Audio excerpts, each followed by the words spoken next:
top left. Hello, everybody. How are we doing? We are into another week. Can you believe it? We've got quite a lot lined up this week. There's all sorts going on. Hopefully you joined us this morning for Jono's announcements. Loads of cool things happening, challenges, one-on-one challenge. We're going for gold. And this week we are also doing quite a bit with Waterford, which is going to be fun. I'm joined by Craig Cormack today, who is the head chef at Salt at Waterford. And that gives you a bit of an idea of what our topic is going to be. It's all around salt, both sort of the health aspects of it, the physiology, and then a bit more importantly, how and why we use it in the kitchen. On Wednesday, we're actually in the Waterford kitchen with Craig. If you haven't seen that recipe, a delicious salt-crusted fish that we're going to be doing. And then loads of fun. And our Jeff Games workout is live from Waterford this Saturday. So loads of cool things happening. So swipe and let us know that you're here. Say how's it in the comments. Craig, thanks so much for joining us. You're out sort of Stanford way today. Yeah. All good. Yeah, we got a little project up on the coast here for a small guest house. Weather's a little bit miserable on the side, which is normally typical of the area. But other than that, yeah, looking forward to the week with you guys again from Wednesday onwards. Magic. Yeah, well, thanks for opening it up for us. We're going to have, I think, loads of fun and loads of tasty fun as well. Cool. And normally I can see some people checking in here. So Pat Govinder's here. Hi, Pat. Tracy, how are you? Sharon Kraut, good afternoon. Karen Shacks, how's it going? Shirley's here, good afternoon. Leslie, all the familiar names and faces, which is great. Minnie Creek, lovely guys. We're going to be chatting about salt, so just any questions, anything that comes to mind, pop it into the comments and we'll get to it all. We're going to kind of go through a little bit of the background to it and then talk about how important and valuable it can be in the kitchen as well. So obviously, we all know a little bit about salt, and I think often it gets a bit of a bad rap. There are quite a few myths about it, and a lot of us just don't know about it. And I think Craig's going to break down quite nicely sort of the value of it and what good salt is, and some of the benefits there. But obviously, it's quite an important mineral in our body. It makes up quite a lot.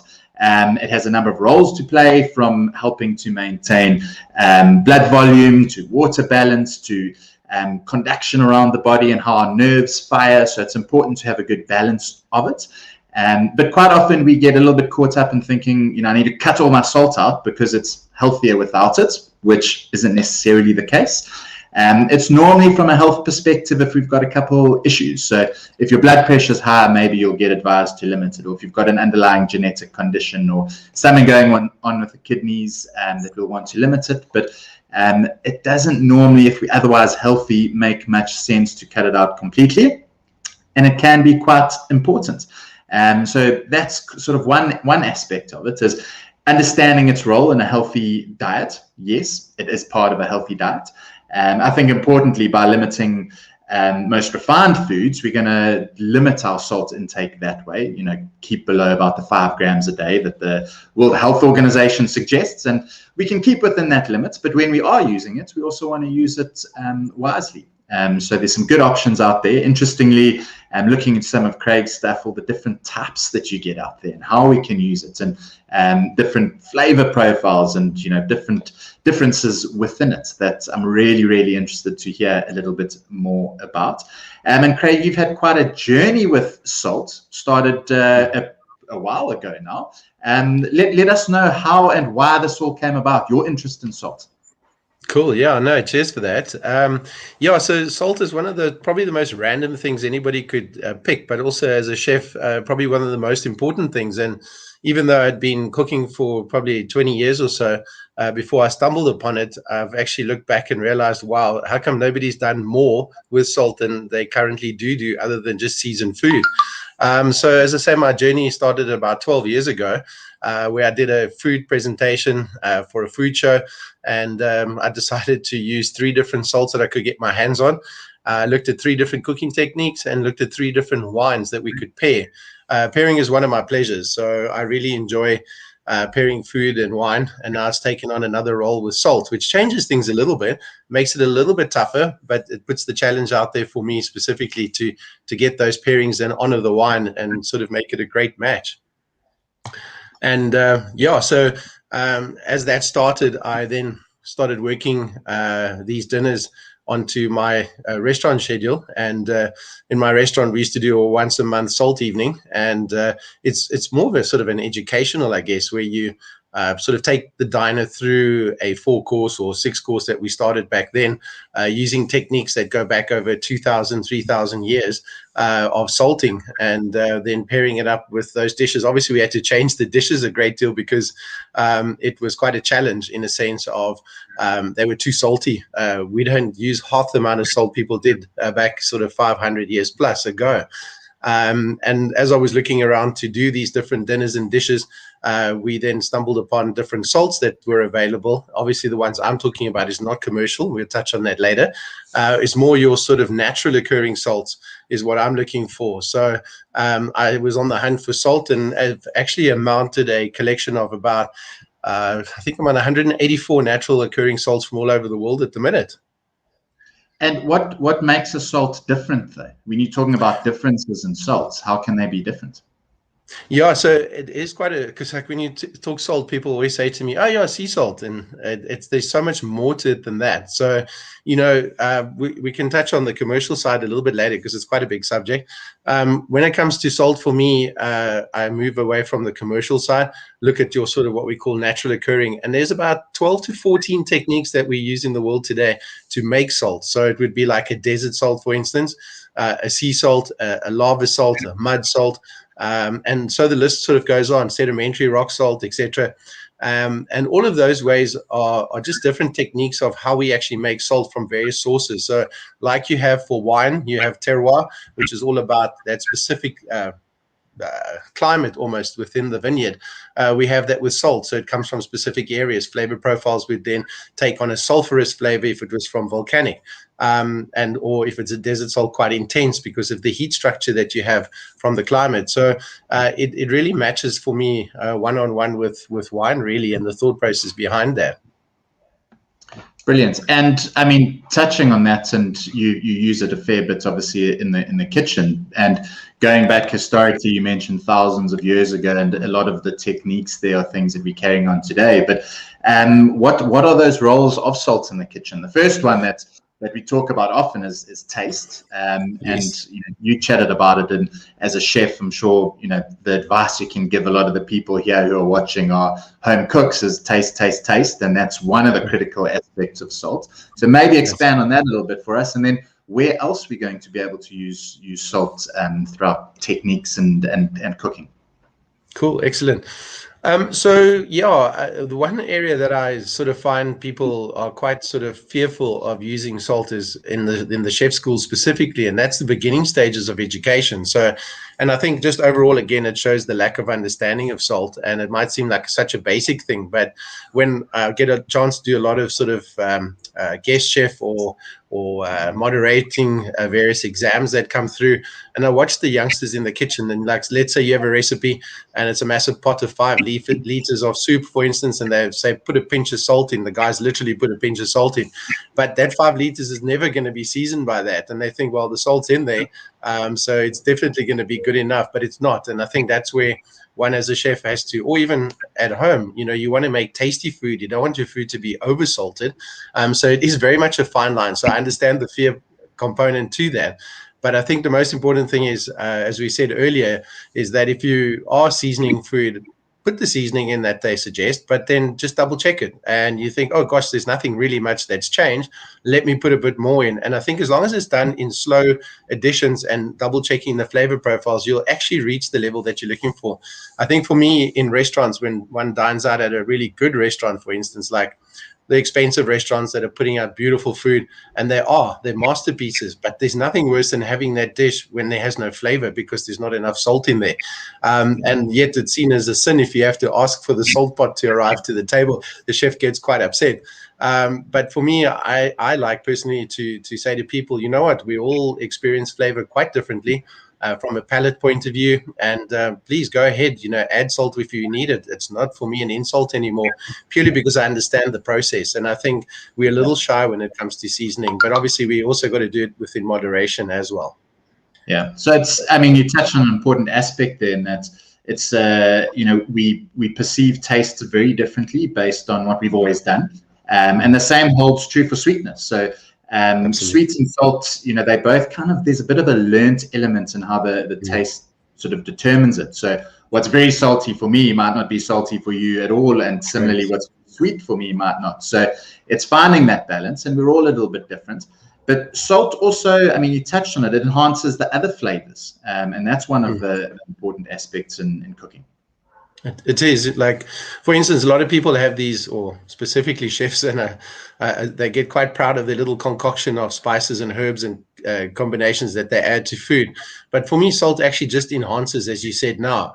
It never takes away from that initial flavor profile, where things like various combination of spices and pepper, for that matter. Pepper changes the flavor of food, and so do the spices, where salt is the only thing really that enhances it. And that sort of makes me feel happy because there's a good reason for it. And as you said earlier, touching on that, I found it quite interesting. A lot of people, when they look at salt, salt has got a bad rap against it, and people do tend to want to cut it out, and they find all these wonderful alternatives. But in actual fact, we shouldn't be afraid as long as we're using natural occurring salts, because there are no chemicals added into these salts, because they literally come from source. And I think that what makes the difference. Instead of knocking it, actually just saying, wow, let me look at an alternative that is a salt, but that it doesn't go through a process. And I think we just need to be wise about it. And I think people are becoming wise in a sense of what they're looking for on a daily basis when they shop and in the food that's, what the ingredients are in the food, should I say. Yeah. And you've shared a couple great picks. One of them's here of salt kind of harvesting, salt pan, I guess we'd call it. And that's what natural salt looks like. That's where it comes from. Am I right? That's right. Yeah. So in my discussions, and the dinners take the format of a sort of a presentation with a meal. I tend to talk a great deal sort of over the 3 or 4 hour patch. I would speak for possibly half of that time. So it's a great way of learning and tasting different salts from around the world. My personal collection, I think I said, was about 184. So we tend to put different salts in from a South African perspective to global variations, and then just take the diner through it and then talk a bit about the history of it, a little bit of the medical conditions of there. It's an area that I got blasted on a lot when I first started talking, saying that salt was good for us. And I just had this internal belief that it was good for us. And then every single time we did it at the dinner, a hand would go up and go, yeah, but you say, and I had no backing. So I started reading up a lot on it, and I read 2 doctorates, one on a Japanese doctor in the East who looked and researched the body as a whole and how salt works within there, and another doctor in the States. So I was able to gain a lot of information to kind of back up my conversation at a later stage. So that's helped me a lot, and to realize that, as you said, it's not always bad for us, and salt has taken the rap for things, and it's generally the sugar's fault. So sugar's the bad guy, and salt gets used to hide it. I also like to put it into context where, like, if you taste like sugar, you get that, or if you eat sugar and you see kids getting that sort of sugar rush, you get it very similarly to salt. If you take the sort of nasty commercial salt and you taste it, it's almost like this rush of salt, of flavor, and then it kind of dissipates. There's nothing left. It's like a bad wine. It doesn't have length. It doesn't carry through layers. So I find that quite interesting as well. And it's a nice way to kind of talk about it, where messages we often send to our clients, and it's not just about what you eat, but how you eat it as well. So you're appreciating flavor, and you're understanding maybe the origin of something, where it comes from, and you're looking for a different profile, and you relate it to wine, and that whole sort of tasting of it, which is important, because that's what we want people to do. We want them to think a bit more about what's on the plate and what's going into their mouth. So how does it differ from the commercial stuff? So I've been shocked before, but I'll put it out there for the information and the readings that I've got. So, and I got it right from the top, in a sense of one of the guys at the big production houses of the commercial salt, when I put my foot in and said, but you guys add chemicals in there. And they were like, no, we don't do that. You must be crazy. It's impossible. And he was very unhappy about it. But from my readings, and I've researched a great deal, and I'm putting it out there for what it's worth. They say that the salt gets bleached basically, and the reason for that is because I don't know if you remember, I always like to put it back to my grandmother used to always sort the rice out, and you can give away my age a tad bit, and there used to be those little black and brown specks in the rice itself, and that was put to one side, so it didn't want to be cooked. It had to be look good.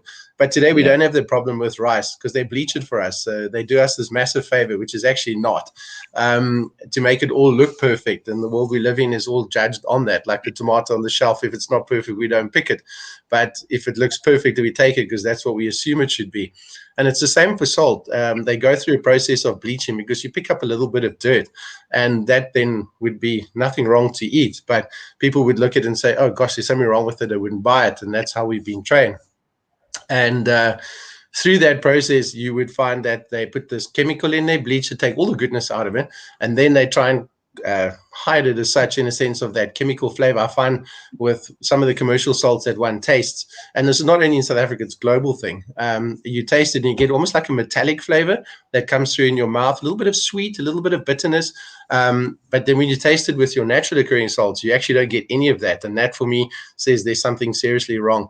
And what they do is they add either a sucrose or a fructose in there to basically balance it. So that sweetness in there would then offset the chemical, but obviously creates a slight reaction flavor-wise.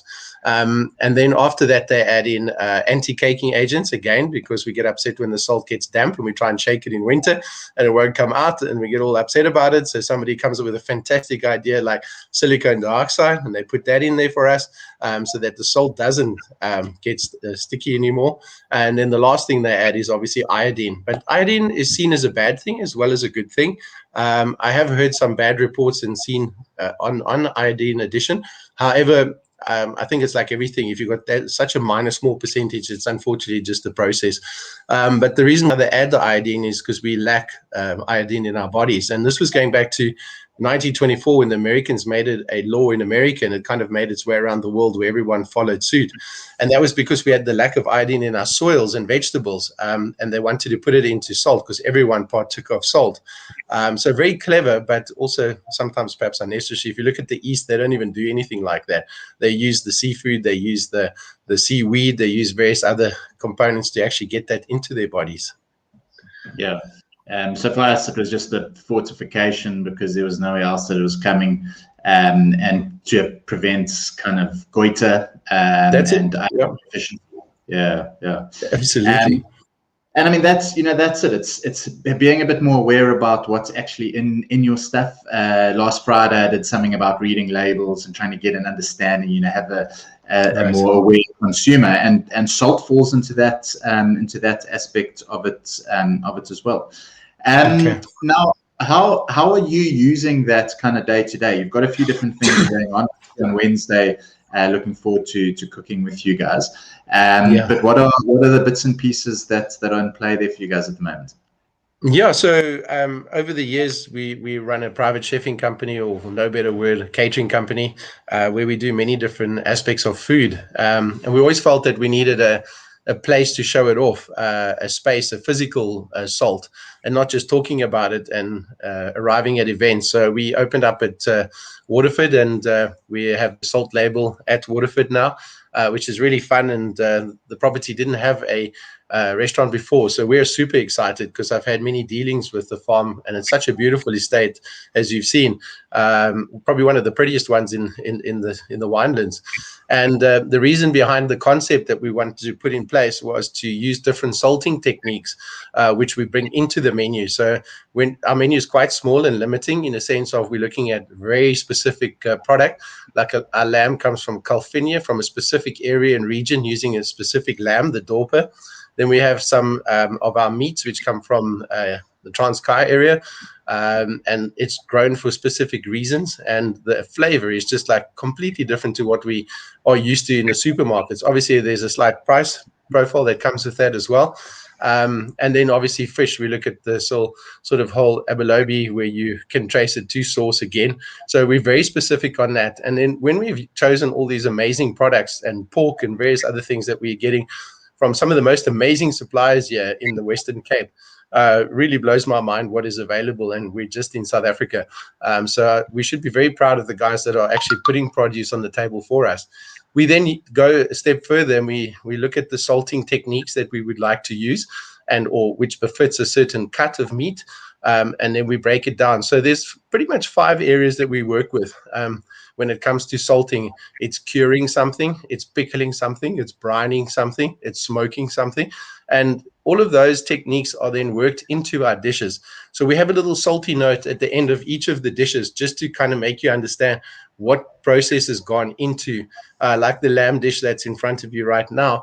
We do a smoked bacon, which is of lamb. So we use the riblets, which we basically allow to salt for a few days, and then put it and allow it to dry, rinse off, and then we either roast it or braise it, and then cut it very thinly, and then pop it into a pan and crisp it up as if you would have a sort of bacon. And sometimes we even smoke it as well, as I mentioned. We have a massive smoker, which we then also use. So the brining technique would be there to protect the meat before it goes in for smoking. Smoking is a sort of secondary cooking process. So we use the brining just to complete that. And then the lamb itself would have been sort of more something that has been braised or even oven roasted with like a salt crust, for instance. And it's amazing how much flavor gets pulled in from the salt, but also then in turn also enhances that meat flavor as well. So these different things, smoking is my business partner's pleasure. He loves to smoke the various items that we have on the menu. I haven't really fiddled too much with that. Mine's more about the origin of where salts come from, the various dishes that we use salt in, but he really likes to get to the technical side and also the fermentation side, which has become a sort of a new twist to salting.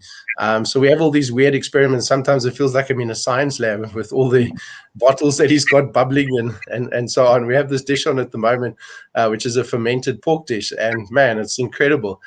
So we basically allow it 4 days before it actually gets to the process of being cooked, and it sort of ferments slightly, and you pick up this really interesting flavor, and it just adds to the whole experience. And we're trying to make it South African Mediterranean, and utilize a lot of those techniques in cooking. There's quite a lot to discuss on the various techniques, but I'd say those 5 for me are the most important ones that we use on a daily basis as well. And obviously keeping in mind today, it's more controlled. We have refrigeration, whereas in the past, this was the way to actually preserve food. And that's hence why salt was actually such a massive commodity back in the day. And I think people have actually, unfortunately, forgotten it. So a lot of people say, oh, gosh, I expected so much more about salt in your dishes. It's in there. It's just that you don't realize we use it every day. And especially from a commercial side, a lot of the companies are using salt, but generally the bad salts, in that to preserve stuff and keep it from changing or deteriorating. Like, for instance, bacon, if it doesn't have the correct nitrites in there, it goes green when you freeze it. And most people will never use it again because it's green. So then they go and use all these different preservating agents like pink salt or in there, which is not the pink salt we know as Himalayan. Unfortunately, again, is the only way possible to protect food. So yeah, it gets a bit complicated. We don't really know where we're going sometimes as the consumer, unfortunately, because we're so bombarded by so many labels and things like that. Yeah, and I mean that's exact. Friday's session we did a little bit about that, but touching on I think the primary use and where salt's main issue came from was being added to products to prolong shelf life. And by doing that, it normally came at the cost with all sorts of other things. There were trans fats in there, and there were high sugar content. And so all of a sudden a diet's unhealthy, and they're blaming the salt. But yes, only because they're having a hell of a lot of it, but it's also all the other things in there. So if we're eating better quality produce and we're controlling our own salt, either through the methods that we do to get it onto the table or a bit of seasoning or something, that's balance, and that's kind of a good space to be in. So for the home cook, and a couple of things to kind of play around with there. Obviously, the one I'm sure most of us have had a crack at making our own biltong, and that's a preservation technique in itself. One I've quite enjoyed recently is brining, and the quality you can get into something that way. What's kind of an easy step in for someone who wants to have a crack at doing some things at home with a bit of good quality salt? Yeah, I think for me, it would be, yeah, it is a bit of an experimentation to get into and might seem a bit daunting, but I started off really with a trout dish, for instance, but you can use other fish and for anything really. So we soak it in a solution. Generally, you can work it out as a 5% is a great one. It's not too salty. It gives you the need that you want. Just for example, moving away from the brining side, it just got me thinking about when I was a young trainee. We used to get these beautiful sides of Norwegian salmon in, and we used to salt it like a gravlax. I'd probably say that would be actually a better way to get going. And then really after that, just experiment a little bit. Read up. There's a lot of material around in either books or internet these days. But we used to get these beautiful pieces of salmon, call it gravlax, and we used to put in these bain maries with like probably 2 k's of salt in the bottom and another 2 over the fish, and the poor fish was lost in there somewhere. And we took it out 24 hours, bragged about 24-hour cured gravlax, and the stuff was like biltong almost because it was like actually overdone, but nobody really knew any better. So, and now today, I mean, I take that same piece of fish, let's say a 2 kilo side, and I put on maybe 300 grams of salt maximum, if that, and that would be a big piece of fish, and you literally need 4 or 5 hours to take the basic moisture out. And I think the most important thing is when one does brine or pickle or anything like that, it's really just taking moisture out. As soon as we stop moisture inside something, it stops bacteria growth, and we eliminate that sort of health or that danger if we're playing with foods. But because we got refrigerators these days, you can sort of have a bit more fun and not be too worried about leaving it out for 5 days and making a mistake where you could get ill. And especially for us in restaurants, we're very cautious of what we do because we cannot have a comeback. So we still use the refrigeration, but use the process people used many years ago just to kind of live true to the story. Our whole motto is living, eating, sleeping, drinking, and bathing in salt, which is literally what I do. And touch wood, blood pressure is looking good. So, yeah. I just got a question here from Charlene. Why do vegetable-based dishes require more salt than meat-based dishes? Sure, good question. I've had a lot of them thrown at me. That's a really good one. And it seems as one shouldn't really need it, but I think it's just recipe-wise that people have used, and I'm sure one can cut down on it. I've done a little bit of vegetable pickling, and we use a lot less salt. So there's a particular area in China, in Sichuan, which used to be literally one of the first places that actually noted that whole process of pickling vegetables with the Sichuan peppercorn. So the history goes back to probably 800 BC in that particular area and region. But for me, I think you could even limit that salt. I don't believe it's as necessary to add so much. And as I said, we have things like refrigeration and various things, so we shouldn't have to stress about that. But I don't know why it's such a high amount of salt that people are putting there. For me, it's unnecessary. Yeah. One of the aspects might just be the sensitivity to other flavors and meats that you respond a bit better to, Charlene. So it could be, because it's a bit more savory naturally than vegetables, you just pick that up, which you're looking for in the veg, and you use that. And some of them have a little bit more of the umami flavor, which does stimulate the tongue a little bit more. So it might just be a bit of a thing. But veg quite often might not need as much. So it might just be playing around with techniques a little bit, or the way we're cooking it, or the quality of the produce as well could impact it. So all of that has a bit of a role to play.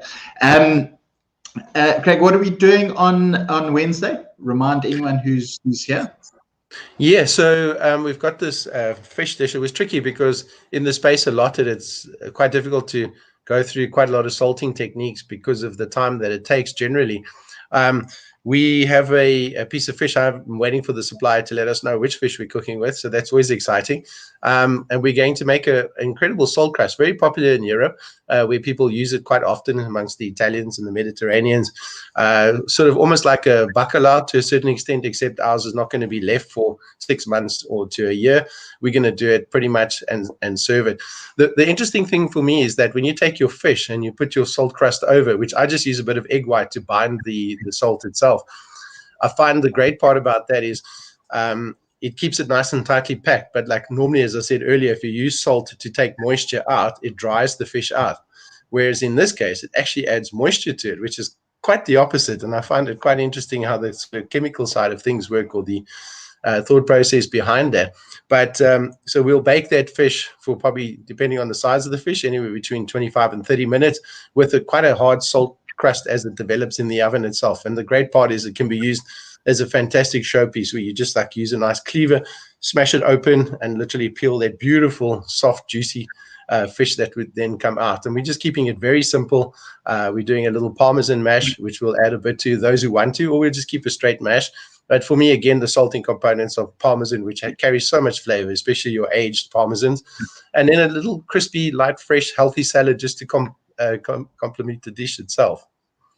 Lovely. Sounds epic. I'm really looking forward to it. One thing that just came to mind when you mentioned sort of the Parmesan and the aging and salt, I think one of the other benefits of using flavor properly like this is also we can control our portions a bit better when we're satisfied by flavor. And for a lot of clients watching, and anyone who's on our programs, portion control is at the heart of it, and seasoning is actually going to help us achieve that. So if you're able to get the right enjoyment out of a meal, and the seasonings at the heart of that, you can get better, better portion control. And Parmesan's a good example, because you can get a load of flavor without eating a hell of a lot of it. So it's an important thing to play around with. Learn a bit about the flavors and how you can enhance them, the other techniques that might come along with it, and very interestingly, all the different types of salts out there. Do we have quite a few different ones that are local? Yeah, I find it out this way. I'm not sure about everywhere, but I know a lot of the spas and some of the Pick and Pays. The Checkers brought a small range in as well. You could probably get anywhere up to about 8 or 10 different salts at least now that you can find. So the guys should just, even Woolworths has like black lava salt. Your Himalayan is very popular and sort of kind of fairly freely available. And there's other ones like Red Alaya. There's our own salts from South Africa, which I'm stoked about, is our sea salt Khoisan. You've also got our desert salt Oryx, which have made a big impact into the industry itself. And then there's a very special one, which I'll let you taste when I see you. I've just managed to get some more of it. It's from a little town called Beleni, which in Shangaan means salt, believe it or not. And I spent a week there shooting a TV episode, which we're busy trying to get onto the circuit and find our way into it as a bit of an interesting salt and wine and history and geography tour. And this tribe have been making salt for 2,000 years, and they're literally in the middle of nowhere harvesting this beautiful spring salt, which they then turn into this lovely caramelly blonde color salt, and it's absolutely delicious. And also with salt as well, I find that if you're using a quality salt, you actually use less as opposed to the nasty salts where you tend to add more, because you're actually not getting that flavor being followed through the dish. Yeah. Amazing. So I'm really looking forward to Wednesday, which is great. And obviously, if anyone wants more of this, they can pop out to Waterford and experience it as well. Yeah, absolutely. I look forward to that. And then Saturday, we've obviously got our workout out there, and we've also got a little brunch lined up afterwards. So guys can get an RSVP in and come train, and then have a beautiful brunch with us after that, which will be a nice way to top off a great week. So, Craig, before we run out of too much time, loads of people just saying very interesting. Karen says such an interesting topic, and who thought there was so much we don't know about an everyday product, and so much more. I think we've only scratched the surface. Even like you say, I mean, you can talk for throughout the 3-hour session. So I'm sure there's loads of facts and info that would be super interesting to hear a little bit more about. But thank you for giving up a bit of your time today. We'll be able to have a chance to chat through a lot more of this on Wednesday as well, while we're actually in the kitchen, which is going to be epic. Everyone can pick up the ingredients and hopefully get that done and come join us then, and come find out more a little bit about it all. I don't know if there's anything you want to end off with, last words or anything, but thanks so much, Craig. It's been epic to have you here with us. No, thanks for the opportunity. And if the guys all come out on Saturday, I'm more than happy to chat to anyone if they have any more questions as well at the brunch. So yeah, I look forward to seeing you all that side and hosting you guys at the farm. It's going to be an awesome week. I'm so looking forward to it. Brilliant. Great stuff. Thanks, guys. And thanks to everyone who's tuned in. Loads of thank yous. And Leslie's, who's always stayed away from salt for health reasons, has learned a lot. So going to go get some good quality stuff now, which is great. Chessa, looking forward to joining us on Wednesday. Jennifer says it's interesting, and thank you very much. Guys, that's great. So hopefully you've got your week off to a good start, learned some things, and can go and find some good quality stuff. And you can go get some good quality stuff for Wednesday and join us on that. And then we'll dig into it all a little bit more. Craig, have a good time out there in Stanford, and I'll see you in the kitchen. Excellent. Thanks so much, Adrian. Have a great day. And to all the viewers as well, have a wonderful week. Cheers. Thanks very much. Guys, cheers for now. Cheers.